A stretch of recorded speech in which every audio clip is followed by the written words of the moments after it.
नमस्कार, स्वागत है आपका नव भारत समाचार में। मैं हूं आपके साथ पूजा। कोरोना काल में दहेज प्रथा के खिलाफ इंदौर जिले के पंचडेरिया गांव में राजपूत समाज के एक शख्स ने खुद के 2 बेटों के विवाह में दहेज न लेकर एक मिसाल पेश की है। जहां सावेर तहसील सहित दूर दूर तक समाज में पंचडेरिया गांव के रहने वाले अजब सिंह चौहान की चर्चा हो रही है। हमारे समाज में दहेज की परंपरा सदियों से चली आ रही है, जिसके चलते आज भी 21वीं सदी में दहेज प्रताड़ना की घटनाओं से प्रभावित होकर सावेर तहसील के पंचडेरिया के रहने वाले किसान अजब सिंह चौहान ने अपने दोनों बेटों की शादियों में दहेज नहीं लेने का प्रण लिया। करीब 1 वर्ष पूर्व अजब सिंह ने बेटे राघवेंद्र सिंह की शादी गंगाजल खेड़ी में की और सिर्फ एक जोड़े कपड़ों के साथ बहू को घर लाए। तो वहीं बीते दिनों दूसरे बेटे आकाश सिंह का विवाह हुआ, जो काकरिया बोडिया गांव में तय हुआ और 1 नवंबर को धूमधाम से संपन्न हुआ। इस बार भी अजब सिंह ने जागरूकता दिखाते हुए बिना दहेज के एक जोड़ी कपड़ों में बहू गोरी को घर ले आए, जिसकी जमकर सराहना हुई। समाज में बिना दहेज के बेटों की शादी करने पर अखिल भारतीय क्षत्रिय महासभा व जय राजपूताना संघ ने अजब सिंह व उनके परिवार का सम्मान किया। दहेज प्रथा के खिलाफ अभियान चलाने वाले अजब सिंह के विवाह समारोह में मुख्य रूप से सौदान सिंह, मेहताब सिंह, पूर्व सरपंच राजेंद्र सिंह, राम सिंह, महेंद्र सिंह, सज्जन सिंह, प्रदीप ठाकुर सहित कई लोग मौजूद रहे। दहेज प्रथा को लेकर क्या कहेंगे? सबसे पहले आप दहेज प्रथा जो इन्होंने जो निर्णय लिया है बहुत अच्छा, समाज सुधार के लिए बहुत अच्छा निर्णय लिया है। समाज में बहुत बदलाव आएगा इससे, और दहेज प्रथा एक अभिशाप है, ये बंद होनी चाहिए। आपका जो समाज है, देखने सुनने में आता है कि कई बार दहेज को लेकर शादियां तक रुक जाती है। हाँ, रुक जाती है। वो पुरानी परंपरा भी आपके समाज से चली आ रही है। हाँ। क्या कहना चाहेंगे आपके समाज के लिए? क्या निवेदन करना चाहेंगे लोगों को? समाज के लिए कि निवेदन है कि यह दहेज प्रथा बंद होनी चाहिए, और इससे समाज का बहुत नुकसान है। और दहेज अगर नहीं लेंगे तो बहुत समाज आगे जाएगा। आपका परिचय? देवेंद्र सिंह नेवड़ा किहोरा।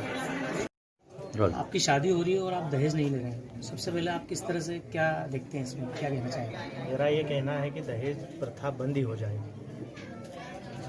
आप युवा हैं, आगे आप और आपके समाज में बिना दहेज के कोई काम होता नहीं है अधिकतर, लेकिन अब आप आगे इसको किस तरह से बढ़ाएंगे, इस प्रथा को बिना दहेज के? लोगों को देखकर सीख मिलेगी, होता रहेगा। आपके युवाओं में कई तरह से करनी सेनाएं चलती है, कई एक संगठन है। आप युवाओं को क्या कहना चाहेंगे, आपके समाज के युवाओं को? तो यही कहना चाहूँगा कि राजपूत समाज में दहेज प्रथा बंद होनी चाहिए। आपका मेरा परिचय? कहना ही है। आपका परिचय? आपका नाम? आकाश चौहान, पंचडेरिया। आपकी बच्ची की शादी है और दहेज नहीं दे रहे हैं आप जी?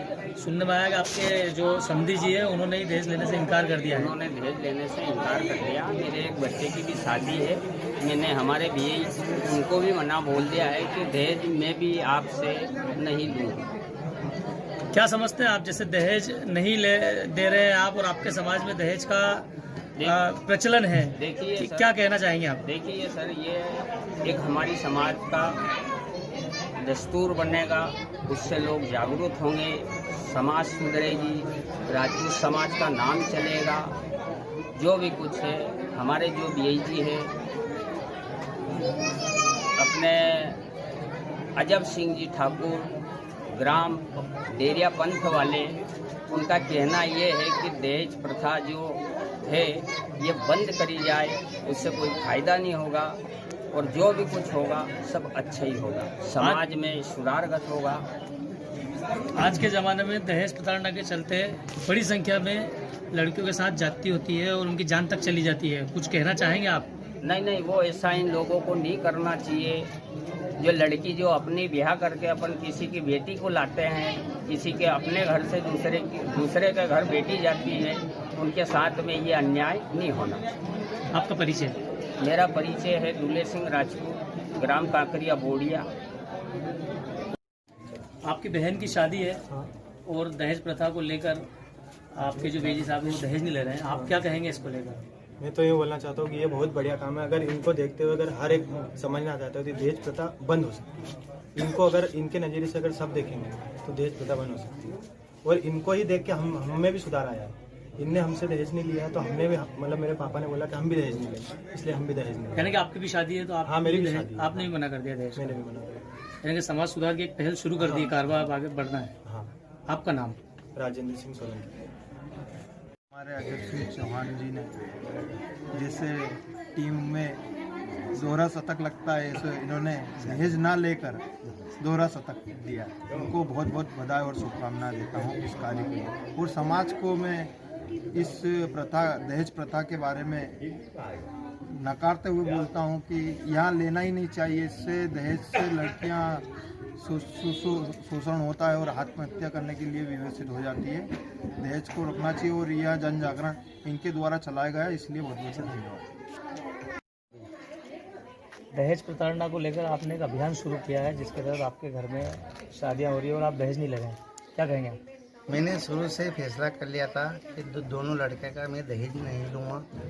पहले भी मैंने नहीं लिया है। बड़े राघवेंद्र सिंह की शादी करी गंगाजल खेड़ी, और आकाश की भी बोड़िया काकरे बारात गई थी, उसका भी मैंने फैसला कर लिया था कि दहेज नहीं लूँगा। हमारे भैया साहब ने पूछा था कि क्या भैया, तो मैंने बोला दहेज नहीं लूँगा मैं, एक जोड़े में लड़की आना चाहिए मेरे घर। भैया साहब को बोड़िया काकरे वाले दुर्गा सिंह जी को मैं दुर्गा सिंह सोलंकी जी को बता दिया था मैंने कि मैं हम दहेज नहीं लेंगे। आपके समाज में दहेज को लेकर एक काफ़ी पुरानी परंपरा है, बिना दहेज के कई बार विवाह रुक जाते हैं दहेज में। आपके मन में कहाँ से विचार आया ऐसा है? मेरे मन में जो ये हत्या हो रही थी दहेज के कारण, कि को टीवी है, पेपर है, इसमें मैं रोज़ देखता था कि किसी की कार की मांग है, किसी की गाड़ी की है, किसी की सोने चांदी की मांग है। इसके कारण लड़कियों बहुत मर रही थी। इसके कारण मैंने फैसला लिया है कि अपन को दोनों लड़के के में दहेज नहीं लेना है। ये अभियान आप तक ही रखना चाहते हैं कि आगे भी और लोगों को समझा देते हैं ऐसे कि? मैं सबको, सब समाज को, राजपूत समाज है, सभी समाज को, जितनी भी कास्ट समाज में आती है, सबसे निवेदन मैं करना चाहता हूँ कि कोई भी दहेज ना ले। किस तरह से देखते हैं आप इस अभियान को? जैसे आपने कितने नुकसान भी हुआ होगा आपको देखा जाए तो? हाँ, अगर हम राजपूत समाज में देखी जाए तो करीब 15 से 20 लाख का एक शादी में अपना नुकसान होता है, कि वो सामने वाला करीब 15-20 लाख का दहेज देता है सामान्य तौर पर। हाँ, सामान्य तौर पे। और अच्छे किसान को तो 1-1 करोड़ रुपया के करीब शादी पड़ती है इनको, लड़की वाले को। पर अपने जब ये सोच लिया था कि अपन को कुछ भी नहीं लेना है, अपने भी समझी को सबको मैंने बोल दिया था सगाई की टाइम पर कि भैया सगाई में कुछ नहीं चाहिए, एक जोड़ कपड़े लड़के के चाहिए, इसमें शादी हम करते हैं। मीडिया के माध्यम से आप प्रशासन को कुछ कहना चाहेंगे? हाँ, प्रशासन को भी मैं कहना चाहता हूँ कि इस पे सख्ती करना चाहिए प्रशासन, दहेज प्रताड़ना कि भैया कोई भी दहेज ना, मतलब लिखाना चाहिए इनको, एग्रीमेंट करवाना। जब भी लड़का हो तो सरकारी हॉस्पिटल से खबर ले को किसके यहाँ लड़का हुआ। अच्छा। और ये जरूर बनाना चाहिए इनका, जैसा वो जन्म पत्र बनता है इनका, वो बनाना चाहिए गवर्नमेंट। एक तरह से शपथ दिलवानी चाहिए, शपथ के भैया दहेज नहीं लोगे तुम, तो ये, हाँ, तो इस सब मामला सामान्य हो जाएगा। क्या कामकाज है आपका? कि खेती किसानी है सामने। अच्छा। हाँ, किसान हूँ, छोटा किसान हूँ। हाँ। क्या नाम है आपका? अजब सिंह चौहान। कितने सालों से रह रहे हैं आप? मैं तो यहीं पैदा यहीं हुआ गाँव में। कौन सा गाँव है? पंची डेरिया, सावेर रोड। अभी के लिए बस इतना ही। लगातार ताजा तरीन खबरों के लिए आप बने रहिए हमारे साथ। नमस्कार।